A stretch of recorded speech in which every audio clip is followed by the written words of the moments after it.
Standard 8 सामान्य विज्ञान कक्षा 8वीं विद्यार्थी ध्यान देंगे। आज हम लोग पाठ 7 के अंतर्गत धातु और अधातु के विषय में अध्ययन करेंगे।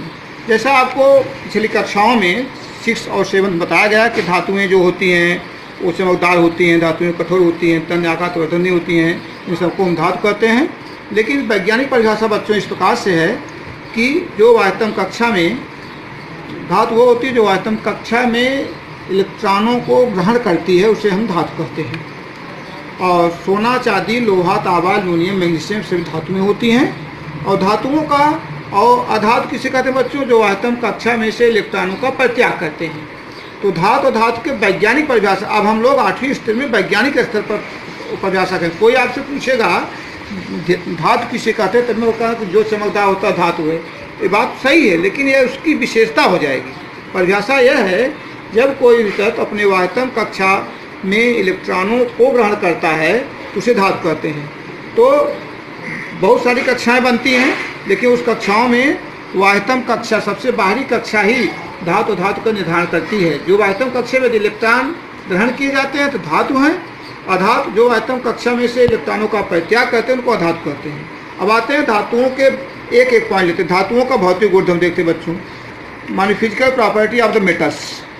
अवस्थाओं में ये पाठ याद करो, ये कटा हुआ है। तो अवस्थाओं में पहला पॉइंट है चमक। धातुओं में चमक होती है। दूसरा कठोरता, धातुएं कठोर होती हैं। इसके विषय में यहाँ पॉइंट दिया गया है। पहला अवस्था है सामान्य तापमान पर धातुएं ठोस अवस्था में होती हैं, किंतु पारा और गैलियम ये अपवाद है। दूसरा पॉइंट यहाँ विद्यार्थियों चमक में दिया गया है, धातुएं चमकदार होती हैं। तीसरा पॉइंट कठोरता, धातुएं कठोर होती हैं। चौथा पॉइंट तन्यता, धातुओं खींचने पर उसको आघात कर खींचने पर वो फैलती हैं। पांचवा पॉइंट है आघातवर्धता। एक कील लो और उसे चबूतरे पर रखकर हथौड़ी से ठोकते रहो, कुछ समय बाद तुम्हें पतली चादर तैयार दिखेगी। इसलिए धातुओं का एक गुणधर्म है कि धातुएं आघातवर्धता का गुणधर्म रखती हैं। छठवां पॉइंट है धातुएं ऊष्मा का संचरण करती हैं। जो धातुओं को आप गर्म करेंगे तो धातुएं गर्म होकर एक भाग से दूसरे भाग तक ऊष्मा को प्रवाहित करती हैं, एक उसका संचरण करती हैं। धातुओं में ऊष्मा का जो एक स्थान दूसरे स्थान जो ऊष्मा जाती है वो संचलन विधि से जाती है। विद्युत का संचलन, धातुएं विद्युत की सुचालक होती हैं। शीशा एक अपवाद में आता है बच्चों। घनत्व, धातुओं में घनत्व होता है। धातुओं का घनत्व सबसे अधिक होता है। अपवाद में सोडियम और पोटेशियम, लिथियम का घनत्व है।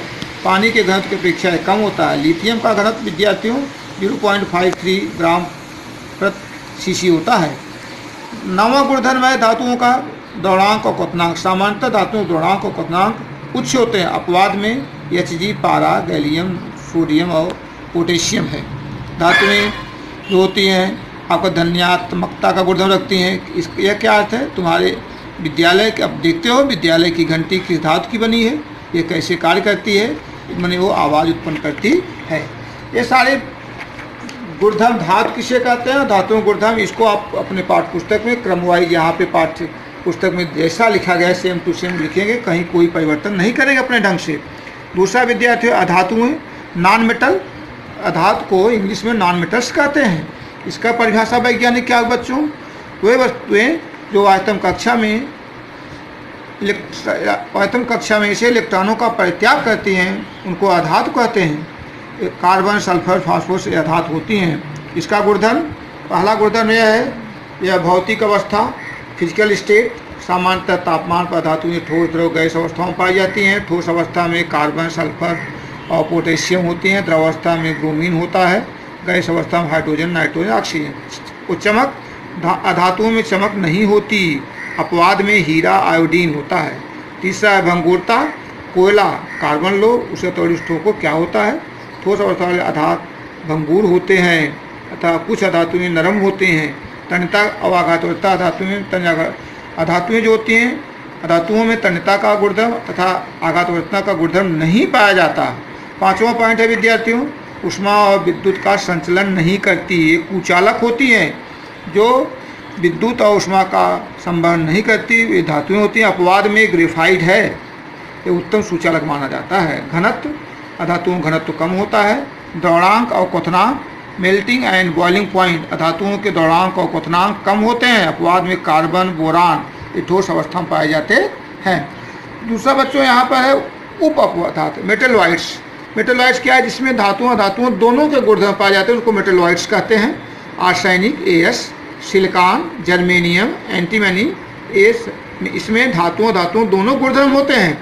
तो हम लोग आज मुख्यतः इन 3 पॉइंट का अध्ययन किए। धातु किसे कहते हैं, धातु अधातु किसे कहते हैं, धातुओं का गुणधर्म क्या है, अधातुओं का गुणधर्म क्या है, और उपधातु किसे कहते हैं। तो इसका अध्ययन पाठ्य पुस्तक में आपको यहाँ पर दिया गया है। इसको ठीक से पढ़ेंगे और इसको तैयार कर रखेंगे। हम लोग जो हैं यहाँ पे धातुओं के रासायनिक गुणधर्म के अंतर्गत एक पॉइंट यहाँ दे, इलेक्ट्रॉनिक संरूपण यहाँ दिखाया गया है बच्चों। तत्व परमाणु क्रमांक, इलेक्ट्रॉनिक संरूपण, सोडियम का परमाणु क्रमांक 11 है, मैग्नीशियम का 12 है, एल्युमिनियम का 13 है। इलेक्ट्रॉनिक विन्यास सोडियम का 281 है, मैग्नीशियम का 282 है, इसका 283 है।